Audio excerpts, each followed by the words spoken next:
você que está chegando, começa agora o ICL Urgente. Você não está no horário errado, o Rodrigo Viana está se recuperando de uma gripe. Saúde, meu parceiro Rodrigo Viana. Nessa tarde, dia 25 de setembro de 2025, quinta-feira, sou eu que te acompanho nas análises e informações mais urgentes do Brasil e do mundo, ao lado da minha companheira nessa tarde, Laura Cote. Boa tarde para você. Boa tarde, Gabi. Muito bom ter você aqui no ICL Urgente. Boa tarde para você que está nos assistindo pelos canais do Instituto Conhecimento e Liberta e Eduardo Moreira no YouTube. E muito boa tarde para você que está nos ouvindo pela Web Rádio São João, em Quixadá, e pela Rádio Cultural FM no Rio Grande do Sul. Vamos lá, Gabi. Vamos lá, Laura. E boa tarde, como diria Rodrigo Viana, para você que mora neste país em que temos a notícia de que Bolsonaro e o filho, Eduardo, vão ficar separados na Papuda. Vamos entender essa história?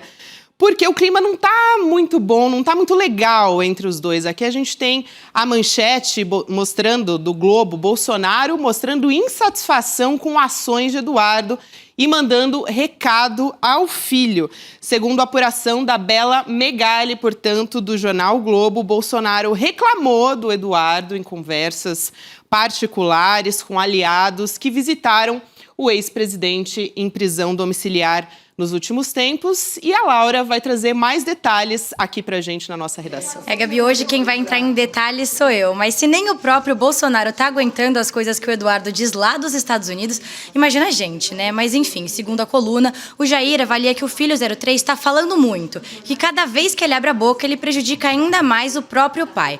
Mas as notícias não param por aí não, Gabi. Como o Bolsonaro tá preso em casa e proibido de falar com o Eduardo, o ex-presidente chegou a pedir para que aliados transmitissem essa mensagem para o filho 03. A ideia é que algum interlocutor vá até os Estados Unidos para ter uma conversa pessoal com o Eduardo na tentativa de baixar a bola do deputado federal. Gabi, tá aí um cara que não consegue agradar ninguém, nem o próprio pai, né? Nem o próprio pai, aliás, já bateu boca com o pai pelo WhatsApp. Tem outros também que ele tá desagradando, né? Silas Malafaia, Valdemar Costa Neto, Tarcísio de Freitas, governador de São Paulo, também não quer saber do Eduardo como candidato em 2026 e nem o próprio Centrão, então ele não está realmente agradando muita gente. E falando no Tarcísio, quem voltou a dar as caras hoje, ele apareceu aí para falar rapidinho sobre a PEC da bandidagem, né? O Tarcísio confirmando visita a Bolsonaro na segunda. Manchete que está aqui na nossa tela, para quem nos acompanha em vídeo, nega tratar de anistia e assegura que será candidato à reeleição. Então, aqui, o governador de São Paulo, a gente tem informação agora de que ele vai embarcar para Brasília na próxima segunda-feira. Era uma notícia que a gente esperava acontecer em breve, porque ele tinha feito o pedido para visitar o ex-presidente Jair Bolsonaro, que está lá em prisão domiciliar, e ele disse que não vai falar da anistia nesse encontro, gente. Não vai ter conversa sobre anistia. O Tarcísio, que estava lá brigando tanto no Congresso Nacional pela anistia, agora diz que não vai falar com o Bolsonaro sobre isso. Vamos ver o que ele disse, o governador de São Paulo, abre aspas: "Eu vou visitar um amigo e prestar solidariedade a ele. É uma coisa que eu vou fazer sempre, porque eu tenho preocupação e consideração com uma pessoa que sempre foi muito importante para mim." É quase assim, dá para a gente colocar uma música romântica aqui para essa declaração do Tarcísio de Freitas. Agora, eu acho que o importante mesmo para ele são os votos do Jair Bolsonaro. É nisso que ele está de olho, né? E ele também está sendo um saco de pancadas da extrema-direita nos últimos tempos. Já foi criticado por todos os lados. Vamos falar um pouco também, a gente está vendo, para quem nos acompanha em vídeo, Jair Bolsonaro aqui na nossa tela, porque a gente vai falar do estado de saúde do ex-presidente, que tem uma dúvida também pairando nos corredores do Supremo Tribunal Federal. Vamos chamar a Laura Cote para explicar para a gente? Laura? Gabi, o STF está de olho na situação médica do ex-presidente. De acordo com a apuração do Paulo Capelli, no Metrópolis, inicialmente o Supremo pretendia enviar o Bolsonaro para uma cela especial no presídio da Papuda, passando a mensagem de que não haveria um privilégio para o ex-presidente. Mas, com as indas e vindas ao hospital, a situação mudou. E a preocupação não é nem o quadro mais recente de câncer de pele, mas sim a situação na região abdominal do Bolsonaro, que é considerada bastante delicada. Agora, o consenso é que a manutenção da prisão domiciliar é a alternativa mais apropriada, justamente pela necessidade de cuidados médicos e para facilitar o deslocamento do Jair em eventuais emergências, Gabi. Mas a dúvida agora é se o Bolsonaro vai ficar direto na prisão domiciliar ou inicialmente em regime fechado. Caso o STF envie o Jair para uma cela especial, a corte vai acolher com agilidade um pedido de defesa para liberar o Bolsonaro de volta para casa, Gabi. Esse é um precedente que já foi aberto também pelo ex-presidente Fernando Collor de Mello. A gente tem falado sobre essa possibilidade da defesa do Jair Bolsonaro tentar com que o Jair fique na prisão domiciliar. Desde o início do julgamento, ele não compareceu na semana da condenação, que já era um indicativo, já se falava sobre o estado de saúde dele. E também, logo depois, quando teve essa internação, né, que foi uma internação surpresa, também já se falava sobre os advogados do Jair Bolsonaro tentarem com que ele permaneça, né, uma manutenção dessa prisão domiciliar depois que esse processo todo transitar em julgado. Ainda falando sobre Bolsonaro, trazendo uma outra informação aqui de quando ele era presidente, que foi um momento que o Jair Bolsonaro foi alertado sobre os descontos irregulares do INSS. A Laura também vai explicar melhor a respeito disso pra gente. Esse assunto é bom a gente prestar atenção, porque tem muitos detalhes nessa história, não é isso, Laura? Gabi, parece que a gente está chegando perto de encontrar onde começou todo esse esquema de corrupção no INSS. Isso porque a Associação Nacional de Médicos Peritos do INSS afirmou ter levado ao ex-presidente Jair Bolsonaro informações sobre desvios, fraudes e irregularidades com dinheiro público dentro do órgão. De acordo com a ANMP, o aviso foi dado logo no início do governo Bolsonaro, em dezembro de 2018. E na época a reunião aconteceu com o Jair em Brasília, onde os representantes da organização foram apresentados pelo ex-presidente através do senador Isalci Lucas, do Partido Liberal. E em maio, o Isalci deu uma entrevista para a Folha falando que os peritos do INSS procuravam o Bolsonaro depois da eleição com denúncias de irregularidades do órgão, Gabi. Ou seja, o Bolsonaro sabia e deixou para lá, é o que parece, pelo menos. É o que parece mesmo. A gente está falando sobre isso numa investigação que está partindo do Congresso Nacional. Esse escândalo do INSS ganhou ainda mais camadas, por isso é importante prestar atenção. Além dessas informações que a Laura Couto trouxe, agora o Antônio Carlos Camilo Antunes, que é conhecido como Careca do INSS, ele prestou depoimento à CPMI também, que está investigando esse esquema de fraudes no órgão público. A gente está vendo aqui a imagem dele na nossa tela. Ele é apontado pela Polícia Federal como um facilitador desse esquema que desviou os recursos dos aposentados e pensionistas também. E nessa sessão, o Careca do INSS, ele negou o envolvimento no escândalo, disse que é fantasiosa essa história de que ele seria um dos líderes da fraude. Ele também deu outras declarações nessa CPMI, dizendo que a empresa dele, a chamada Prospect, apenas prestava serviços a associações e sindicatos. Palavras dele aqui, gente. Mas não foi só isso também, não. A sessão, ela abriu com bate-boca. A gente vai ver aqui as imagens, foi um bate-boca bastante intenso na Câmara entre o advogado do Careca do INSS, que foi esse que a gente mostrou aqui agora, e também o deputado Alfredo Gaspar, que é do União Brasil, e ele é relator da CPMI também. Então a gente traz aqui as imagens que a gente estava ilustrando na nossa tela para quem está nos acompanhando da CPMI. Outros deputados bolsonaristas estavam lá também, o Zé Trovão, aquele conhecido por colocar a perna no dia do motim bolsonarista, eles também estavam querendo aparecer ali e a sessão teve que ser suspensa por alguns minutos. Então a gente vai dar uma olhada nesse vídeo para entender como é que foi essa bagunça, se é que dá para entender. Vamos lá. Negativo. Pode falar sobre a ordem para uma intervenção sumária.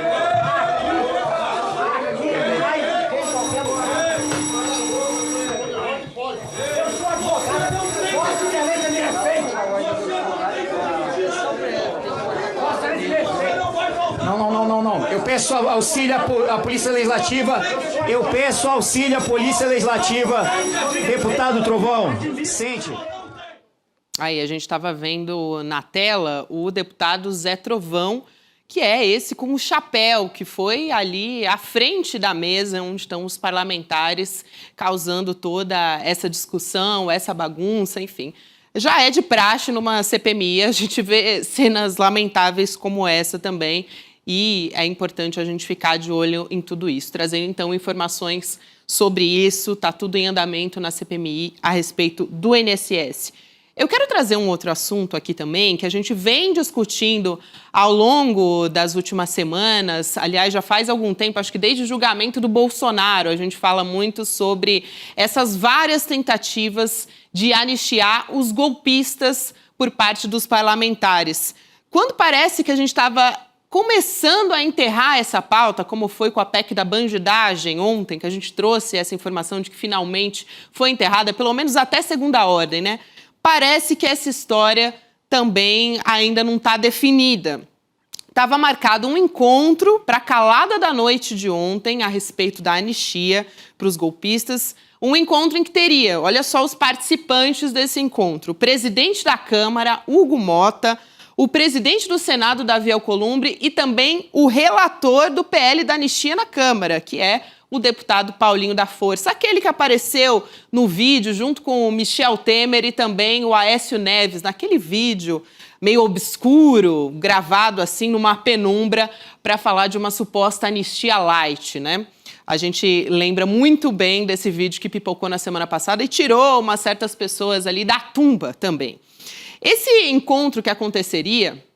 Laura já tá rindo na redação, olha só. Eu nem terminei, nem passei a bola para ela, mas ela já tá assim, porque realmente, Laura, foi demais esse encontro. Realmente, Gabi. Mas realmente. O objetivo desse encontro que ia acontecer ontem era alinhar os ajustes do texto dessa nova anistia aí, que eles estão chamando de dosimetria.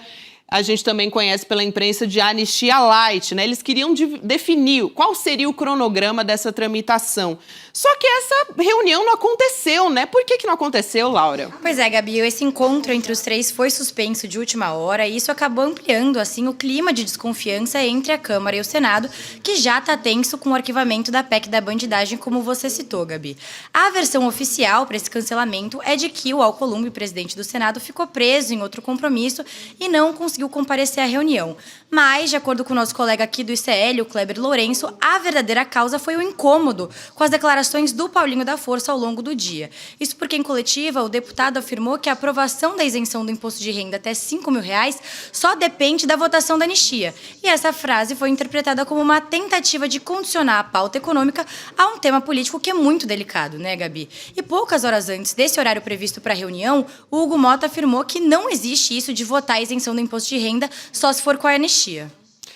Laura, vamos falar a verdade, né? Foi uma ameaça por parte do deputado Paulinho da Força. Ele estava em uma coletiva de imprensa conversando ao lado, por exemplo, do deputado liderança do PT na Câmara, o Lindbergh Farias, falou que estava condicionado, fez de uma maneira ali a tentar deixar o clima mais ameno, dizendo, não, mas também é importante para começar a discutir o imposto de renda, a isenção do imposto de renda, a gente avançar com a questão da anistia. E o deputado Lindbergh Farias também respondeu à altura disso. E logo depois, é importante a gente trazer essa informação, porque é quase que um desfecho dessa história. O presidente da Câmara, Hugo Mota, ele confirmou ao Globo, ao jornal Globo, que a votação desse projeto, que é o que a sociedade quer saber quando vai acontecer, é o que importa para a nossa sociedade, então esse projeto que isenta o imposto de renda para quem ganha até R$5.000 por mês, vai sim acontecer. Na próxima quarta-feira, no dia 1º, ele já tinha feito um post na rede social falando a respeito disso e o cenário não mudou. Ele então reconfirmou, mesmo se não tiver um acordo para a votação do projeto aí alternativo, anistia light dos golpistas, né? Vamos dar o nome a realmente o que é esse projeto, mas ainda assim isso vai acontecer na semana que vem e claro que isso é uma pressão das ruas. No último domingo a gente viu manifestação no Brasil inteiro, então não é só um efeito de estratégia política, tem muito da pressão do povo nas ruas também. Falando em pressão do povo das ruas, quero trazer uma outra notícia aqui que é muito importante para a gente falar sobre o cenário do presidente Lula. Isso também é uma perspectiva para 2026. Está cedo ainda, mas é importante a gente já olhar como é que está a aprovação do governo. O presidente Lula está virando o jogo, saiu do vermelho. Então a gente tem aqui a manchete que está no nosso site, serienoticias.com.br. Lula vira o jogo. A aprovação do governo chega a 50% e supera a desaprovação, aponta IPESP. Vamos colocar aqui o gráfico na nossa tela para a gente poder observar um pouquinho melhor. É isso que está apontando essa nova pesquisa, que é Pulso Brasil IPESP e que foi divulgada hoje. O presidente, então, alcançou 50%. Para quem está me acompanhando em vídeo, a linha azul é a de aprovação, a vermelha, desaprovação. Então, aqui a gente está olhando para um cenário que, em março de 2025, a gente tinha a linha da desaprovação do presidente Lula em 54%. E ela se manteve estável em maio, depois, em julho, já caiu para 51%, agora chega a 50%. A gente está falando já em setembro de 2025, esse é o resultado de hoje.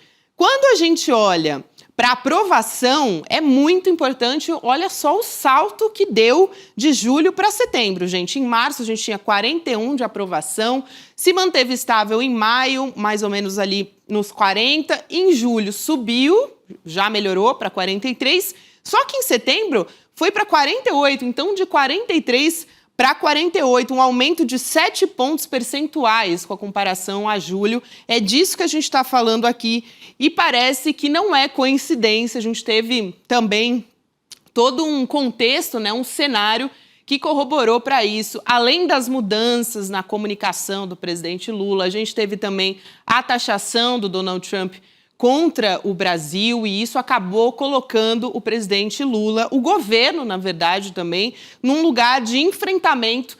E isso, eu acho que não é uma coincidência, a gente está vendo esse cenário agora com uma aprovação que está tão mais alta. E isso é importante para a gente observar o cenário para 2026 também. E vamos trazer uma outra notícia aqui também, gente. Essa é importante para a gente respirar e entender que o movimento também das ruas importa. A gente também está olhando uma relação com isso também. A gente viu a esquerda e as pautas progressistas tomando as ruas no último domingo. Quero reforçar isso aqui também. Mas vamos mudar de assunto para falar de uma notícia, gente, que mostra que o mundo gira mesmo. Parece que a Terra não é plana, porque a primeira turma do Supremo vai julgar o Sérgio Moro na ação penal por calúnia contra o ministro Gilmar Mendes. Então, aqui a manchete que a gente traz é do portal Metrópolis. A relatora desse caso vai ser a ministra Carmen Lúcia.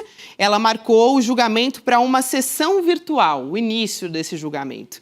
E aí o interessante disso é que o colegiado vai ser presidido por ninguém mais, ninguém menos, atualmente, do que o Cristiano Zanin, que foi o advogado do presidente Lula durante a Operação Lava Jato. Vocês lembram, né, do presidente Lula frente a frente com o Sérgio Moro, à época juiz, e disse que não era um julgamento justo, mas que aguardaria todo o resultado do processo, o trâmite julgado e que seria feita a justiça. Depois a gente viu no que deu.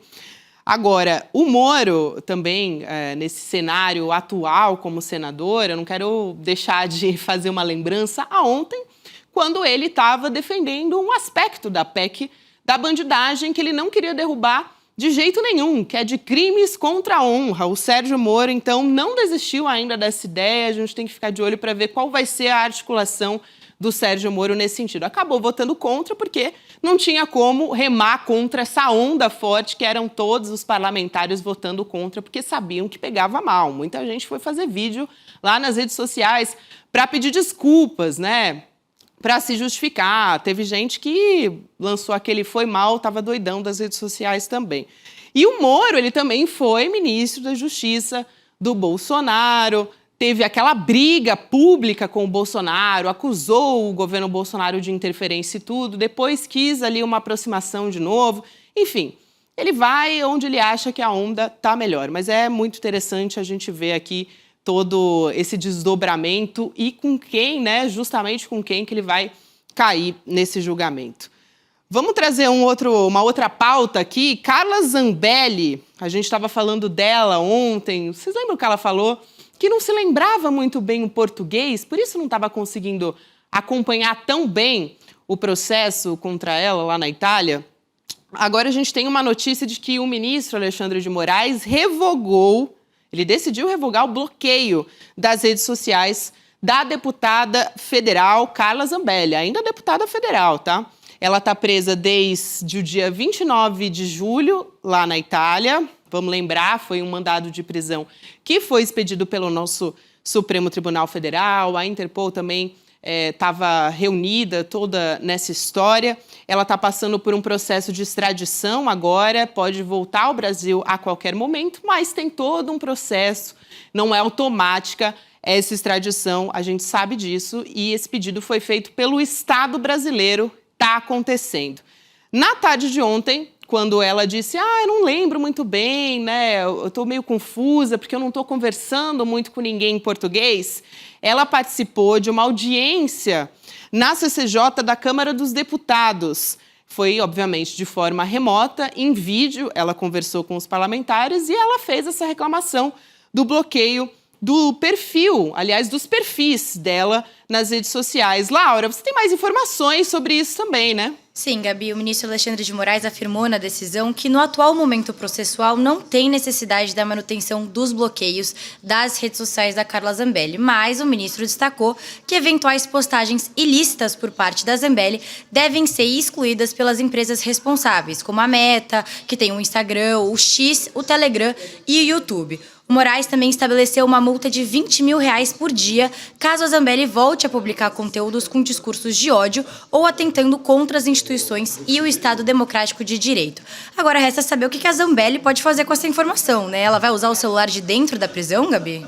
Resta saber se são os apoiadores da Zambelli que vão publicar ali nas redes sociais da deputada, porque realmente... E também se ela não vai poder postar discurso de ódio ou publicações ali favorecendo a extrema-direita, eu também não sei o que ela vai postar. Talvez ela tenha mudado um pouco o posicionamento, até porque os bolsonaristas soltaram a mão da Carla Zambelli. No bolsonarismo é assim, né? Todo mundo solta a mão de todo mundo quando a justiça começa a bater na porta. Então, pode ser realmente que a Carla Zambelli ela assuma um papel em que ela vai dizer que está passando por necessidades na prisão, que está vivendo um momento muito difícil, se coloque nesse lugar para tentar cooptar a empatia de alguém.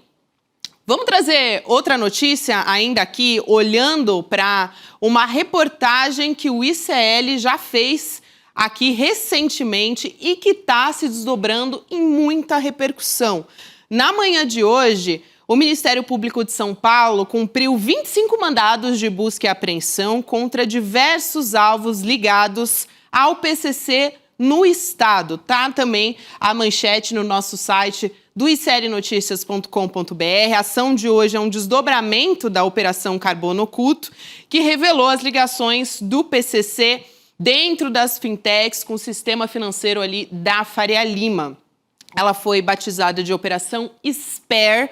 Essa ação está investigando um esquema de exploração de jogos de azar e venda também de combustíveis adulterados. Isso é importante, tudo organizado pelo PCC, o primeiro comando da capital. Laura também traz mais informações a respeito disso. Gabi, olha isso. Na ação de hoje, que foi realizada hoje de manhã, foi descoberta uma rede de cerca de 60 motéis em nomes de laranjas que era usada pela organização criminosa para lavar dinheiro. E juntos, todos esses hotéis movimentaram mais de 450 milhões de reais entre 2020 e 2024.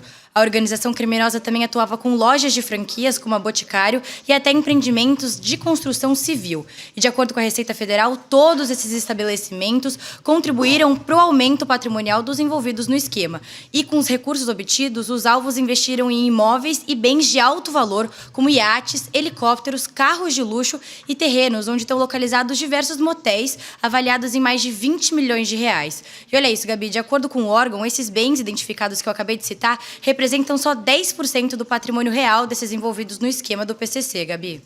É muito importante, até porque esse é um desdobramento, né, Laura, da reportagem do ICL Notícias, também em parceria com o portal UOL. Então, Leandro Demore, Flávio Costa, César Calejon e o Tiago Erdi do UOL trouxeram essa reportagem mostrando essas ligações que, na verdade, veio a partir do relato de um piloto que transportava essas lideranças do PCC. E a gente está vendo vários desdobramentos desde que essa reportagem investigativa saiu aqui no ICL.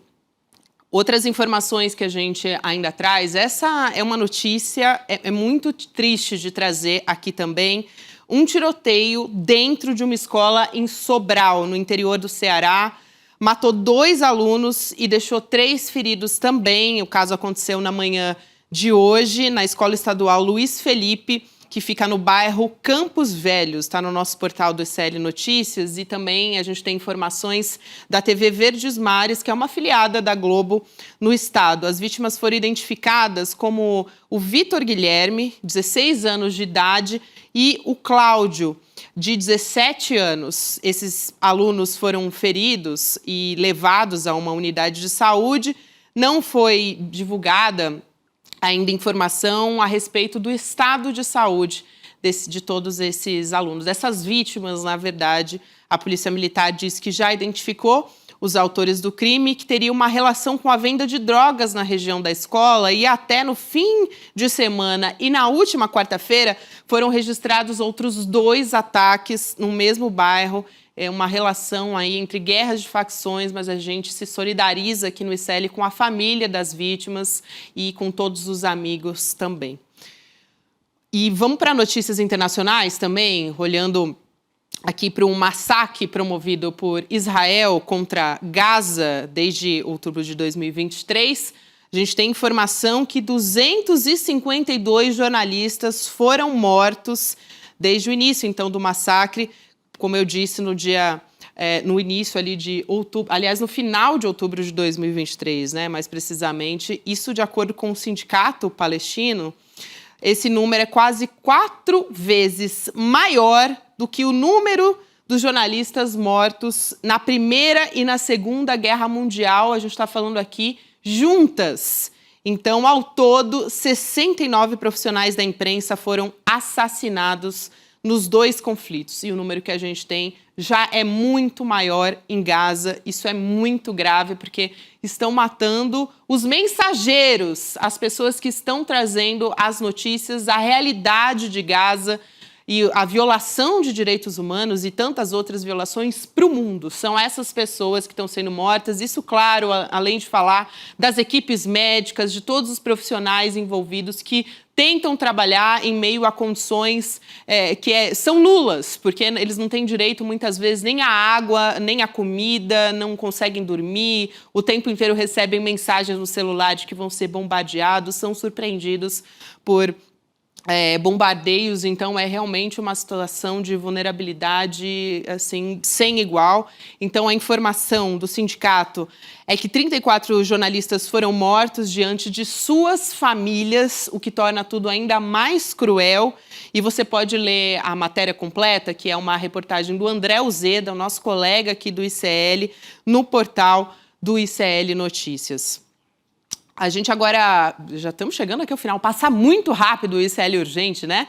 Quero lembrar você, trazer um recado de que nesse final de semana, no domingo, você vai ter uma aula com o Eduardo Moreira, sobre educação financeira. Então, o Guia da Liberdade Financeira, mas não é mentira de como você vai fazer o seu primeiro milhão, assim, do nada. Não, aqui a gente trabalha com a realidade, com a experiência do Edu no mercado financeiro há mais de 20 anos, então a gente vai trazer aqui para você. Faz a sua inscrição pelo iclurgente.com.br. Se você estiver nos assistindo pela TV, você também pode apontar o celular aqui para o lado da tela, para o canto onde eu estou apontando, deixar o seu e-mail que você vai receber o alerta. Faltam 3 dias só, domingo, dia 28 de setembro, anota aí na sua agenda, 8 horas da noite, ao vivo e online, gratuito, para todo o Brasil, para o mundo. De onde você estiver, você pode acompanhar a nossa aula. Quero muito agradecer a Laura Couto também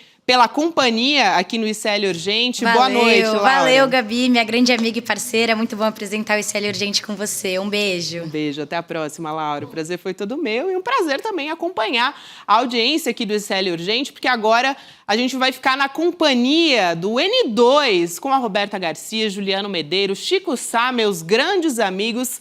Um abraço grande e você fica com a gente agora, que tem ICL Notícias segunda edição. Tchau, tchau. Você morre de medo de fazer um investimento que não seja caderneta de poupança ou o CDB do seu banco? Que bom! Que bom, claro, porque o medo é uma coisa que protege a gente. E enquanto você não adquirir o conhecimento que você precisa ter, fique com o teu medo, para não cair em nenhuma dessas roubadas que estão o tempo inteiro sendo oferecidas na internet. O que eu venho te dar hoje é um presente. No dia 28 de setembro, um domingo, às 8 horas da noite, eu vou dar uma aula para te ensinar todo o básico de finanças e investimentos de uma maneira muito simples. O Guia da Liberdade Financeira. Domingo, dia 28, às 8 horas da noite. Resposta do Elon Musk. Nós daremos golpe onde for necessário. O Brasil nunca foi uma nação.